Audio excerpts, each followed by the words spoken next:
Ce qui s'est passé le 29 avril, c'était une véritable humiliation. Humiliation non seulement pour l'opposition participative, mais pour toute l'opposition. C'est une grande humiliation nationale pour nous au niveau de la DMK. Ce n'est pas une joie pour nous parce que nos collègues, nos compagnons de lutte sont piégés, sont tombés dans le trou. Ce n'est pas une joie pour nous. Ça nous a fait dépenser assez d'énergie physique, assez d'énergie financière. Comme l'a dit tout à l'heure monsieur le porte-parole général, nous avons sillonné tout le Togo pour dire qu'il n'y aura plus des élections sans qu'il y ait des conditions qui soient réunies. Nous avons sillonné des conférences de presse par ici, des rencontres par là. Nous avons fait ce que nous pouvons faire. Même jusqu'au jour, à la veille, le 29, j'ai été sur Tempo TV. Il y a une télé là aux États-Unis, j'ai été sur ça, j'ai parlé, je ne parlais. Le même dimanche, j'ai été en communication avec Mme Adjamako, j'ai été en communication avec elle le jour même du scrutin. On s'est communiqué, les messages sont là. Même après proclamation, après le 29, le 30, on s'est encore communiqué. J'ai été en ligne avec Nabouja, etc., etc.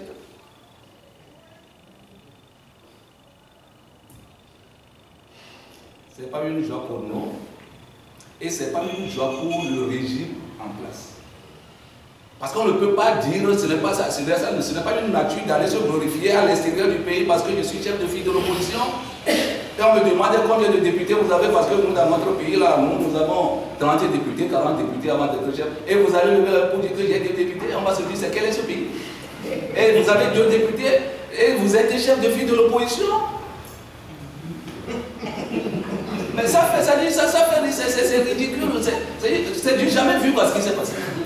Et c'est pour cela d'ailleurs qu'au bas-fond, nous disons qu'il n'y aura pas d'élection. Parce que ce qui s'est passé là, nous, au niveau de la démocratie de l'Alliance républicaine, ce n'est pas des élections.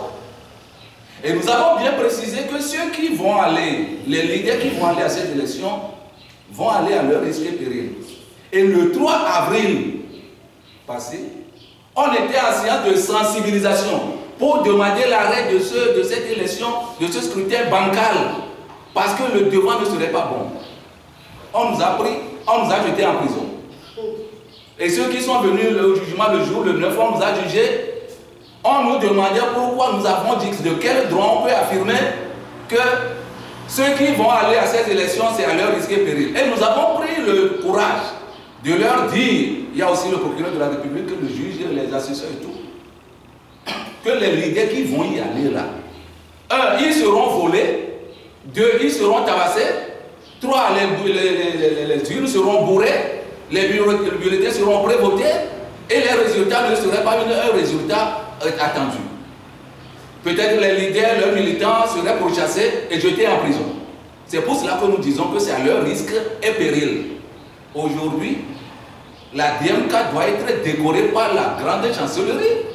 L'urgence républicaine doit être décorée par la grande chancellerie. Aujourd'hui, les faits sont là. Nous partageons la douleur. Mais nous demandons à M. Faure Gnassingbé de prendre la mesure de la chose. Quand vous prétendez gouverner un pays et qu'il y a double scrutin, les élections législatives et les élections régionales, et qu'on annonce un taux de participation de 15%, ça veut dire que vous ne gouvernez pas le pays. Le pays est assis sur des braises. C'est la DMK seule et les autres compatriotes qui peuvent avoir le courage de vous le dire. Le Togo est assis sur un magma explosif. Ce que M. Faure Gnassingbé vient de faire, c'est une provocation nationale. C'est une bombe à retardement. Ça va s'exploser dans les jours qui arrivent. Ça, c'est clair. Nous n'allons pas trop aller dans les détails. Un seul individu s'est levé pour changer la constitution avec une assemblée nationale dont le délai est fini. On dit, Faure Gnassingbé dit non, il est plus fort. Il a promulgué la loi et il change la République, la 4e en 5e. Contre la volonté populaire. Nous avons depuis longtemps dit en 2021 que les grandes dictatures, comme celle que nous avons au Togo, portent en elles-mêmes les germes de leur propre destruction. Il n'y a pas de régime plus implacable qui puisse durer dans le temps éternellement. Ali Bongo est plus fort que Faure Gnassingbé.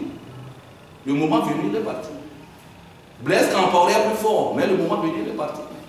Les Yaya Jammeh, les Alpha Condé, les Damiba, etc. Le moment venu, ils sont partis. Ce que Faure Gnassingbé fait aujourd'hui, moi, ça nous reflète deux choses. La première chose, il fait pitié pour nous au niveau de la démocratie de l'urgence république. Il fait pitié.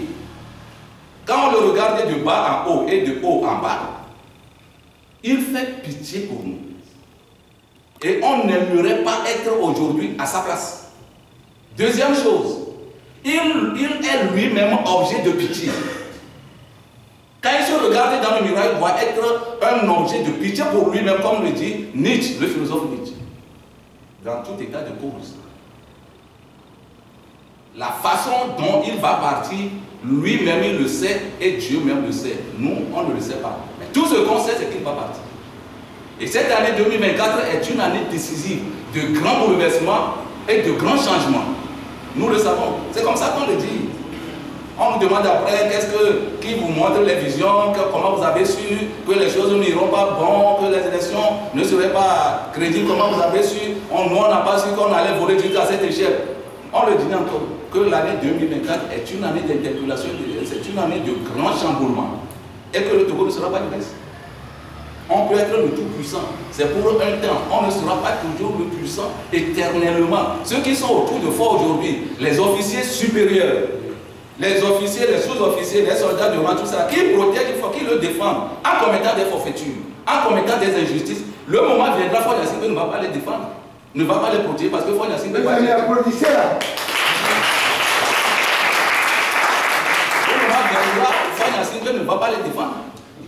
J'ai dit ici, nous avons dit ici, ça fait 2 semaines, que Macky Sall n'est pas là pour défendre aujourd'hui les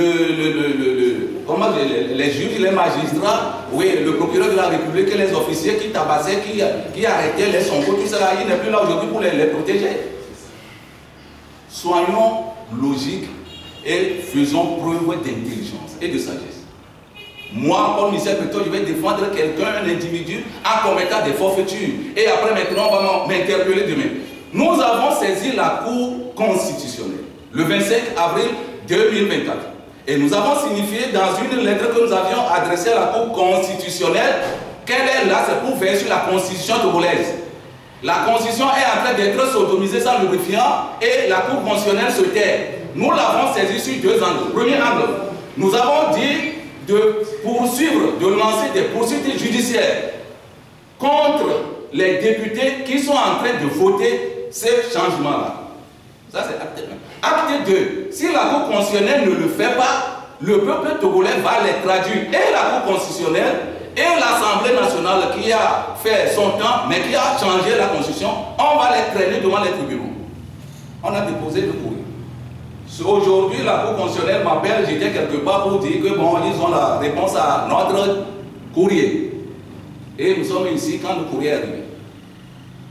La Cour constitutionnelle nous dit en noir sur blanc que nous l'avons saisi du changement de la Constitution, qu'ils ont pris note de notre saisine, mais que ce n'est pas à nous de la saisir, que dans la loi, c'est le président de la République, c'est le Premier ministre, c'est le tiers ou un cinquième des députés, c'est le président de haute autorité de l'audiovisuel de la communication, bref, c'est les présidents des institutions de la République qui peuvent la saisir, que nous ne sommes pas habilités à la saisir.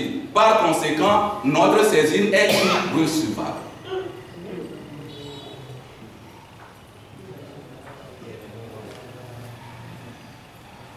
On vous dit que vous êtes une institution de veiller pour que la Constitution ne soit pas tripatouillée. Quand il y a une loi, de voir la constitutionnalité de la loi. C'est pour cela que vous êtes là. C'est votre mission et on prend nos sous pour vous payer à la fin de chaque mois. Ce n'est pas en bas de 1 million quand vous êtes membre de la Cour constitutionnelle. Maintenant, Ce sur quoi vous devez veiller est en train de prendre l'eau, de couler. Des citoyens responsables vous saisissent. Vous êtes en train de leur dire que non, c'est vrai, mais ce n'est pas à vous de me saisir. C'est vrai que ça coule, c'est vrai que ça brûle. Mais ceux qui doivent me saisir, c'est eux qui doivent me saisir. S'ils ne me saisissent pas, ça peut brûler. Les gens vont pleurer du sang dans ce pays. Moi, je peux mourir. Nous tous, nous pouvons mourir. Le moment viendra, le peuple togolais, c'est le dossier de tout un chacun de nous. Ça, nous allons mettre à votre disposition et leur réponse pour l'histoire. Le jour où on va les interpeller, là, quelqu'un m'a dit la façon dont ils vont commencer par prêcher aujourd'hui. Quand on va les interpeller, votre mission, c'est pour veiller sur la Constitution. Monsieur Faure Gnassingbé veut changer la Constitution avec une Assemblée nationale qui n'a plus de délai. C'est-à-dire le délai est déjà parti. On veut changer la Constitution. Mais dans l'article 59 de la Constitution, on dit que c'est par voie référendaire. On ne le fait pas. Vous vous taisez. Au lieu de vous auto-saisir, la Cour constitutionnelle peut s'auto-saisir. La Cour constitutionnelle, si vous êtes devant quelque chose et que vous avez la mission de protéger la chose et la chose se gâte, vous allez attendre que quelqu'un vous interpelle d'abord. Même si on vous interpelle, vous dites que ce n'est pas la personne la mieux indiquée pour vous interpeller. De toute façon, nous sommes là. On va voir comment ça va finir. Quand on ne sera plus au pouvoir, là. On va voir comment ça va finir. Nous ne sommes pas dans les investissements. C'est la réalité que nous sommes en train de décrire.